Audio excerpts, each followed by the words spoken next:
passion and pageantry of college football lives here.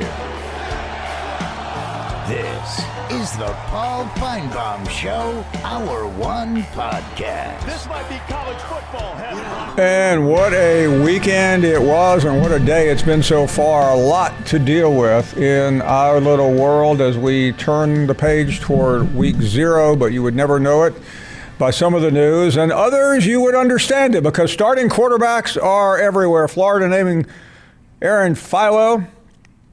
The Georgia Tech transfer brings experience as the John Summerall era begins. Who exactly is this guy? Well, grew up in Georgia. We mentioned the Tech connection. He brings over Buster Faulkner, his OC, and excitement reigns in Gainesville.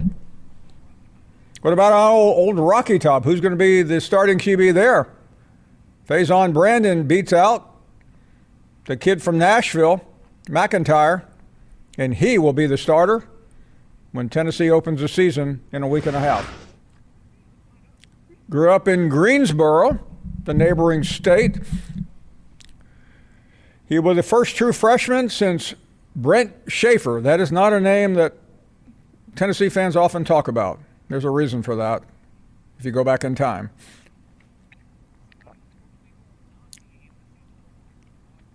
Ahmad Hardy, sadly, will not be in the starting lineup, still recovering from that incident over the summer. But he will be back, and that is the good news for fans of the Tigers. One of the best players in the SEC, 4th in rushing, 2nd in rush yards, 1st in spurts, pretty much everywhere you look. He was a star. And stop me where you've heard this one before. Quan Wright played with the Browns. He was not in any games, but he was on the practice field. Remember, he was a big star for Ole Miss last year, especially against LSU. Well, as of right now, he's heading to Baton Rouge, and Lane Kiffin spoke about this earlier. A group of players were granted a 5th year of eligibility around the country in multiple sports. And through them winning their injunction and entry into the portal, they're available to recruit. And so ourselves, like many places around the country, are recruiting them. And at the end of the day, you know, because of these rulings, they're either going to play for you or they're going to play somewhere else around the country. So we've made a decision to recruit them, like probably most people are. Lane Kiffin always does a really good job when he shatters yet another standard or norm in college football. He explains it like everybody does it. Why are you looking at me? We'll talk more about that story a little bit later. If you've been watching TV all day, it has been one of the biggest stories in the country. The rules in college football and basketball and pretty much everything else are constantly changing. Can you keep up? Justin Williams joins us from The Athletic. And if you were in Alabama Saturday morning when this news broke, you thought it was Christmas because Keelon Russell is going to be the starter. Alabama fans are fired up. He's from Duncanville, Texas. 2nd-ranked player last year, but one of the, according to experts, the most heavily recruited prospect at the QB position to ever head to Alabama. And Matt Stahl has been covering that story and others. Matt, thank you. Appreciate your time. So tell us about how this decision was reached. Yeah, you know, it was like Christmas morning for me, too, just in the getting to stop writing about the quarterback controversy sense every single day. Yeah, he's the higher ceiling option here. It was between him and Austin Mack. Everybody sort of knew what was going on there. Austin Mack probably was the safe option. He's the guy going into his 4th year in Kalen DeBoer's system. He'd followed him from Washington. It was a little more accurate. But you talk to anybody about Keelon Russell and they just sort of light up. They talk about him. I think Ryan Coleman-Williams said it's like playing a video game. Like he can do some really incredible things. And, by the end of it, I think Alabama's coaches were just going with the upside. And in terms of what you alluded to a minute ago, where it could have been Austin Mack, the safe choice, how do you think that decision was reached? Because you could have easily put Austin Mack in there for a couple of weeks, but Kalen DeBoer, who has often been fairly conservative off the field, he's a pretty gutsy guy on the field. What do you think prompted him, or was it close?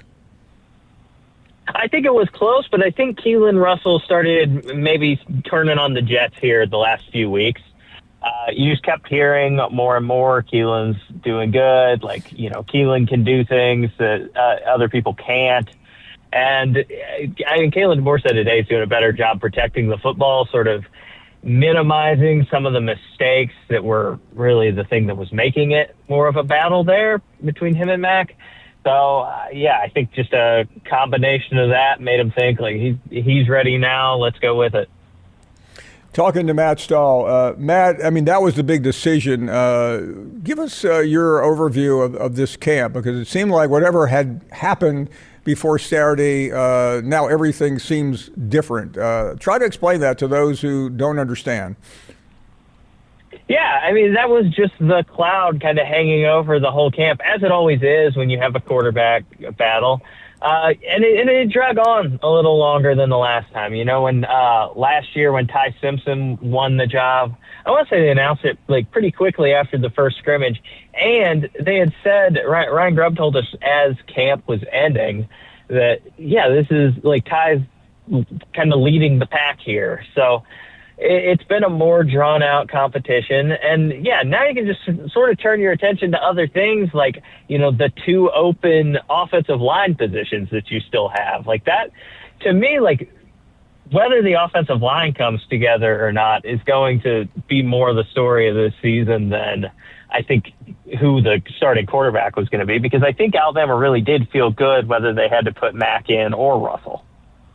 Matt, let's talk about what he needs, and I know you alluded to it a minute ago, that offensive line. People hear about the running game. There's a fairly long list. What do we know, if anything, about filling some of those deficiencies from last year? Yeah, so, offensive line, you still got two spots open. You're bringing in 4 new starters, and the one starter you're bringing back is Michael Carroll, who's moving from tackle to guard. So you got your left guard spot still wide open.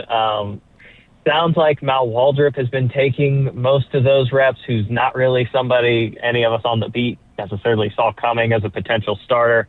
But Will Sanders has just missed so much time. I think he's been limited at times, even in camp. He missed all the spring and all the summer. So there's a world where he eventually winds up in that job. But I think for game one, I'd expect to see Mal Waldrop there. And then on the other side, you got 2 transfers. You got Javen James, I won't believe in his 5th year, who came over from Mississippi State. And you got Nick Brooks, who spent his first season of college football at Texas. There, it sounds like I would expect to see Javen James get the start, at least initially. It sounds like he's been taking the lion's share of the reps. But, that's the most important unit right now to me. Like, it was so chaotic last season. There were times Ty Simpson didn't have enough time. You never got the run game going, which we'll see what happens with the run game this year and when E.J. Crowell is able to return and see if he can maybe make an impact as a freshman. But, it's all has to start right there because, you've got an inexperienced quarterback back there. If he doesn't have time to throw or even to run, it just doesn't really matter. Matt, you've heard all the predictions, and I'm not asking you specifically, but do you think Russell being named dramatically changes the expectations for Alabama? I'm talking about fans' expectations, the real expectations of what you are seeing, observing, because most people have them somewhere right now between about a 9-3, 10-2 record. Does that change anything? No, I don't think it does. I think they'll have to work to get to 10-2 this season. I've sort of seen them more in the 8-4, 9-3 at least for this season. But we'll see what happens when they kick the ball. I don't know that it really changes anybody's expectations. I think maybe fans are more excited. Of the two, fans historically love the shiny object, right? And I think Keelon Russell absolutely is the shining object in this situation. I mean, he's the guy you've heard about since he's a 5-star recruit and all that. Mac has been on the roster a year longer than him. So I think maybe there's more excitement for Russell. I don't know if it changes expectations. Is there anything about Keelon Russell? I mean, maybe I'm answering my own question here because he is inexperienced. But other than the most obvious, what else should we, as fans, be concerned about? Because it just seems like I was in Alabama when that announcement came out the other day, and there was such a buzz from people who know the program, who give money to the program, and suddenly they felt like, oh my goodness, this is really great, as if it was never going to happen when most people thought it was going to happen. Yeah, I mean, people are really excited about him for a reason. The thing you hear, and obviously we've just not watched him play that much football, which does lead into excitement. Like, all you could really hear is, second and third hand accounts of practice where, again, by all accounts, like, he's doing really incredible things with the ball, working really well with his receivers, has sort of, just a video game-esque nature to him. It's just able to do some really incredible things, even if he's maybe not as consistent as Austin Mack, and maybe if he doesn't always take care of the football as well as Austin Mack. So it's just, I think because the upside is just so high with him, there's a world where he just expectations or the potential of him, because you see that highest rated recruit in Alabama history. It's just sort of impossible to meet, but right now he hasn't failed to meet anybody's expectations. He's the shiny object with no observed downside yet. Matt, thank you. Matt Stahl, great to talk to him, who covers the University of Alabama. That's where we are on a Monday, a very busy Monday. Adam Sparks on what happened in Tennessee. Eli's coming from the Missouri beat. We'll talk to him a little bit later on. Justin Williams on the rules in college football. And Pat Smith hosts the three-man front on WJOX throughout the state of Alabama and in Birmingham. He'll give us the reaction and what does it mean to Kalen DeBoer's future. Most people think he's got a pretty good one based on the contract, but does this quarterback change solidify his standing in Alabama?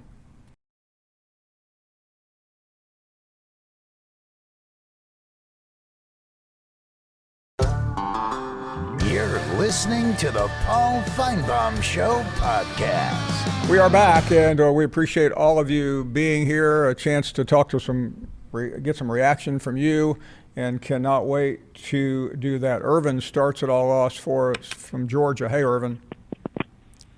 Good afternoon, Paul. How are you? Doing great, thank you. Good. God bless you, Paul. It's nice to hear from you. Thank you again.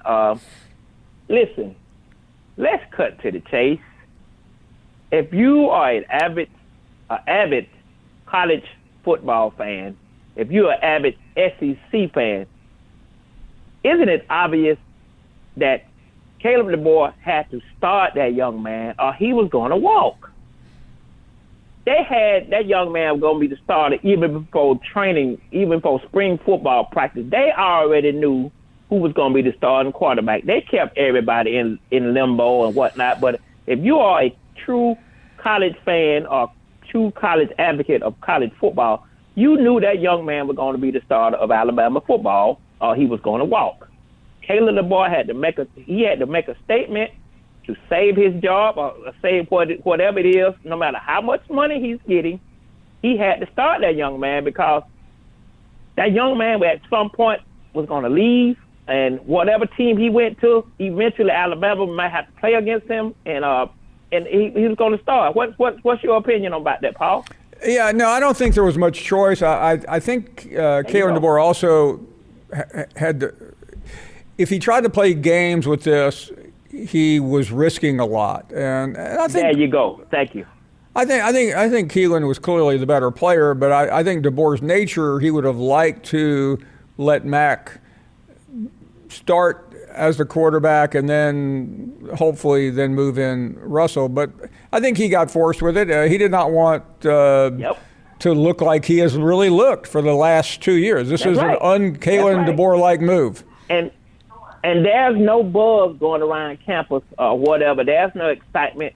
Everybody knew, if you are a true Alabama fan, you knew they had to start that young man. He was going to walk, Paul. He was going to walk, and Keelon DeBoer probably was going to lose his job. I don't know who the other quarterback is. I can't pronounce his name, but DeBoer had to make a statement, and he made it. God bless you, Paul. Thank you very, very much. Let's go to Daryl next in Georgia. What's going on, Paul? Daryl? So I hear Matt Stahl say Bama 8-4. What do you think about that, Bama? 8-4. Trending in the wrong direction, Paul. Still trending in the wrong direction. You know, I mean, that is the quarterback. Okay, look here. You don't have to have a 5-star quarterback to win a national title. Okay, we proved that to Alabama. We won 2 with a walk-on. I mean, what did the greatest college coach of all time say you had to have to win? And I said greatest. That's right. 8 national championship rings, 6 at Alabama, 2 at Georgia, which is 1 more. 6 plus 2 equals 8. 8's greater than 7, which is 1 more than Daddy Saban has. 1 more than DeBear has. What did he say? You got to win. You got to be able to run the football, and you got to be able to stop the run. And that's what Alabama's problem is. They can't run the ball. You ain't got to have a 5-star quarterback. You do got to have a 5-star offensive line. That's where it starts at. That's what right there is what decides it. And when is the last time Alabama's really been able to run the football? Seems like it's been quite a while. And that's their problem right there, Paul. Paul, I want to talk about Lane Kiffin. I thought if you declare for the NFL draft, you could not come back. So how's that changed? Listen, it would take an hour for me to try to explain to you how we got to this point. It really goes back up to 2022 when the NCAA should have granted this additional year, and that would have cleared all of this up. But this is not over yet. Lane Kiffin gave his typical response. Other schools are attempting to do it. He's not the only one. But the other shoe has not dropped yet. We are waiting to hear what the conference is going to say. The conference athletic directors and presidents will be meeting tomorrow, and that's where I would keep my eye on. They really can't do anything, Daryl, to this player per se. That is outside of their jurisdiction. But the SEC can do whatever it chooses to do to a university or a particular coach. So that's where we are right now.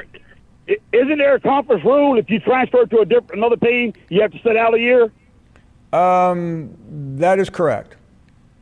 Okay, well, this is kind of twisting it a little bit. Well, right? hold on a second. Daryl, give me a second. Yeah, that is outside the transfer window. I spoke a little too quickly there, but that's not unusual. But if you got to set out a year, if you transfer to another team, now don't give me none of that garbage on transferring from the NFL. He was at Ole Miss. Now he's coming to LSU. The rule is the rule. You shouldn't be bending the rule, Lane Kiffin. I mean, you should not be bending the rule. He should have to stay out a year if he's coming back to play college football. That's an SEC rule. I hope the SEC sticks to that and enforces that on this deal right here. Just because he's coming back from the NFL, it doesn't matter. You still hey, Daryl, thanks for the call, but I'm telling you right now, there are a lot of angry people about this on both sides.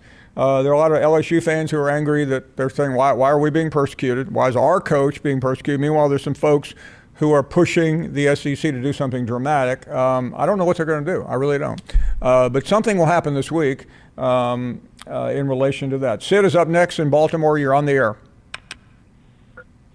Hey, Paul. Thanks for taking my call. I had toe surgery today, but I set an alarm for 3 o'clock because this is a very important day in college football. I first want to talk about the Daquan Wright situation. And I saw you on Get Up this morning, and I saw you caught an all-time low. And in some ways, I agree with you. And in others, I agree with what Dan Orlovsky said, is as long as there's football on the screen, and you said that there's a betting line, I think fans will be enthusiastic. I don't quite think that SEC football will lose its pageantry, or we will stop caring about this sport that we love because we're getting players that are a little older. And in my opinion, we might have some better quality football. Like, not always, but sometimes. I want to hear your opinion on that. Yeah, what we were talking about this morning is Dan talked about is this Kiffin case with Wright going to turn people off? Well, I've heard people say since the beginning of NIL, I'm done with football, I'm done with and I haven't seen any evidence of it. My argument was that a week from Saturday, when that game kicks off in Tiger Stadium, there'll be just as many people there. There'll be just as many people watching. Why? Because we love college football. And I did mention, there's a betting line, which usually draws a crowd. So I don't buy that no matter what happens, as bad as it is, and this is another one of those norm-shattering moments, that fans are going to be turned off. Thank you for the call. Appreciate it. We're up against the break. We have a long way to go here on a Monday.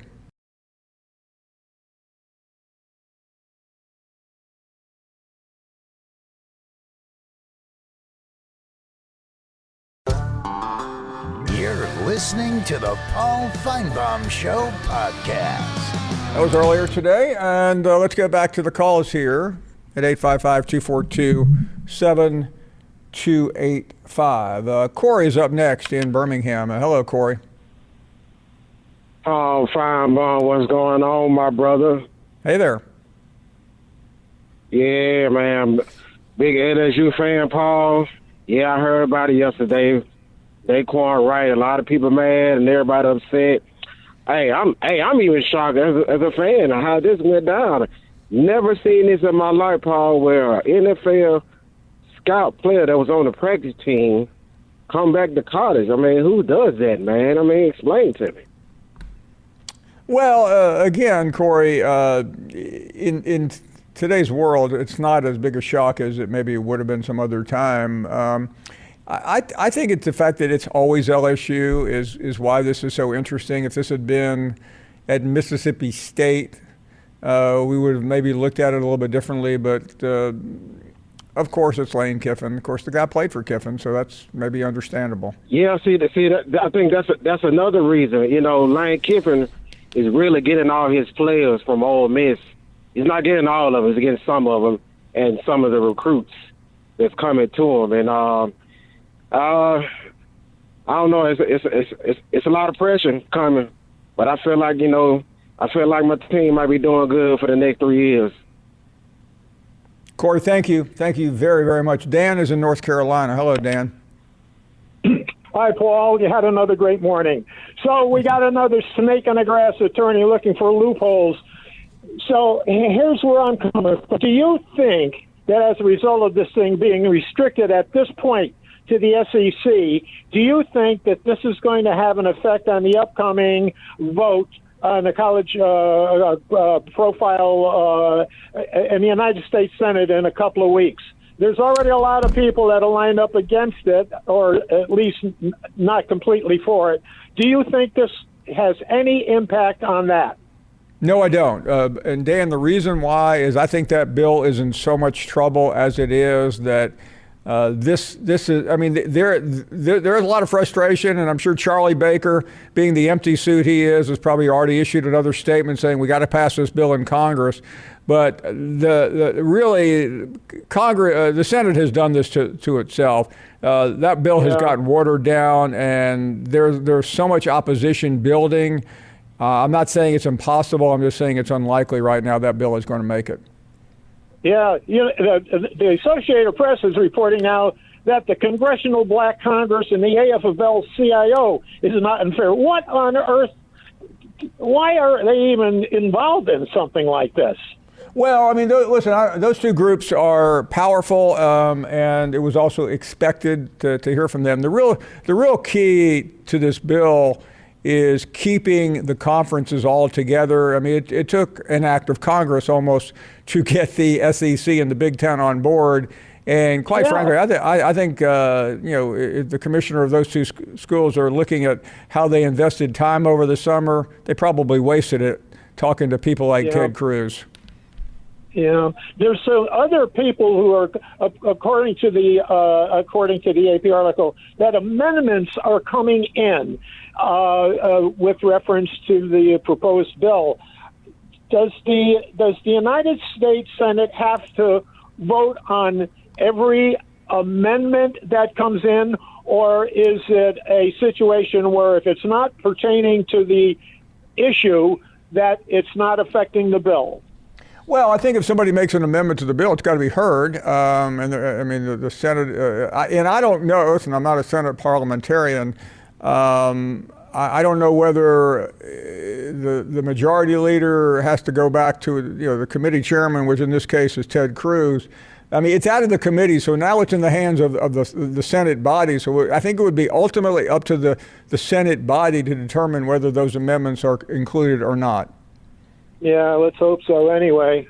I don't know, too many obstacles for me, Paul. It's too confusing. Thank you very much, Dan. It really is. Okay. Thank you. Great to hear from you. Let me check in with Scissorhands up next. What's up, Paul, buddy? What's good, my guy? Hey there. Hello? Okay, just making sure you're there, man. It's that time, bro. And I'll be watching you, Paul. I seen you this morning on First Take, and it was your first take this morning, yeah. And I just love when they bring up Oklahoma, man. You know what I'm saying? And man, Paul, I'm just so excited, brother. Today I'm getting ready to go get me some new gear, some new shoes, get everything together and ready for this game. And I'm telling you, brother, my boy Brent Venables and BV Trust, he's putting it together down in Norman, man. He's bringing that dog, getting them dogs, man. Because back in the days, Paul, it got to the point where Oklahoma wasn't getting them dogs anymore. They were getting some good players, but it take them dogs, man. You know what I'm saying? The ones that's willing to risk it all and lay it out on the line and everything like that to give it to where they'll run through a brick wall to get to where they need to go. So I'm just excited, and you just keep doing what you're doing. Keep thinking my Sooners ain't going to do what they going to do this year. And I love you, big brother, and I can't wait till the season starts to see you again this year. So you enjoy your day and keep doing your thing, buddy. All right? You got it. Michael's up next in Alabama. Hey, Michael, go right ahead. Hey, Paul, I appreciate you, buddy. Thank you. I got a couple questions. How can an NFL player go with a contract, go play for the NFL, and then get cut and go back to a college team, not his old team, but another team with another coach? And also, I got another question. How can this happen? Why can't Alabama go after a running back like that and try to get us a running back? Like, we need one. Hell, somebody like, Derrick Henry or somebody. Can that happen? No, we can't go get Derrick Henry. I know that. I'm just but hey, Michael, before you get too carried away with Alabama being high and mighty, I mean, this is the university that went to the minor leagues in basketball and got Charles Bediako because they thought he could help them get to the Final Four. The bottom line is this: there's some this player became eligible because he went to court. He still had a year of eligibility left. There's a lot of confusion over the SEC transfer rule. They're arguing that he's not transferring from Ole Miss to LSU. He went to the Cleveland Browns, and that is preposterous. But it's also when you hire some attorney, they're going to argue whatever they think is going to get some local Go Tigers judge in their favor. Hey, thanks for the call. Up against the break, we have more to come. We hope you'll give us a ring. More guests are dropping by. Busy day.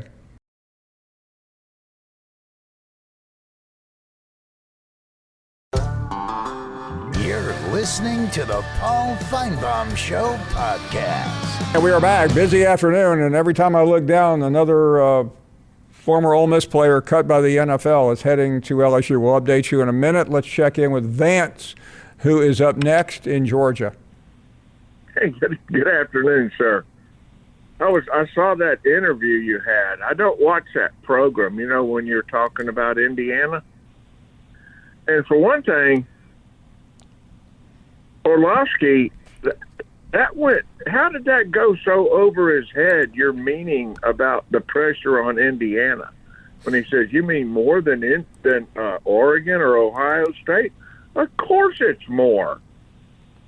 Yeah, I was. I think sometimes, I'm victimized of it. When you talk for a couple hours in a row on TV, you completely lose any sensory traits. I thought that was pretty easy to understand. That defending national champion, a program that's never been there before, might have a difficult time dealing with the pressure, but he didn't understand that. I mean, everyone had buck fever last year because they were like, did they really do what they did the year before or not? Well, yeah, they did that and more. And as you mentioned, the trap game, they also went through a trap game, which seems like all national champions do with Penn State. But, I mean, come on, Dan. I mean, of course there's more because they're not going to sneak. They are the hunted now. Everyone that beats them. But I was going to especially when you have people like Shea talk about Indiana as if they are at 18 national championships, unlike some other schools. Well, that's the part that made me giggle the most, only because I envisioned something that is a possibility. Paul, if for some reason Indiana does negotiate this season and win a national title again, that girl is going to have you spitting over a spit with an apple in your mouth. Yeah, Vance, it's like, you get to the abyss and you're staring down at it, and somebody says, "How did you get here?" You don't worry about it. I mean, I went through that last year, and I'm gambling here that all the years I've had and you've had covering the sport and watching it, that I will be right. If I'm wrong, then it's pretty simple what I need to do then. I think you're going to be safe, but if you're not, man, I've never watched that show.